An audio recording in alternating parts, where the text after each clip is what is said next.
जी, वज़ीर-ए-आज़म पाकिस्तान की तरफ से गोश्त और अंडों की जो महंगाई है उसको कम करने के लिए गवर्नमेंट की तरफ से 5 मुर्गियों और 1 मुर्गे पर मुश्तमिल एक सेट जो है वो 1140 रुपये में मुहैया किया जा रहा है। इस वक्त मैं मौजूद हूँ वेटरनरी हॉस्पिटल में, डॉक्टर रिजवान मेरे साथ मौजूद है।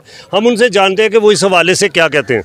जी सर ये महकमा लाइफ स्टॉक की जानिब से ब्रीडरों को 5 मुर्गियां और 1 मुर्गा का जो सेट है कुरान अंदाजी की बुनियाद पर प्रोवाइड किया जा रहा है और उसमें सब्सिडाइज रेट है। टोटल रेट 1620 है जिसमें सब्सिडाइज रेट 1140 है और तमाम बर्ड्स वैक्सीनेटेड हैं ताकि अंडों और गोश्त की पैदावार में कमी ना हो सके।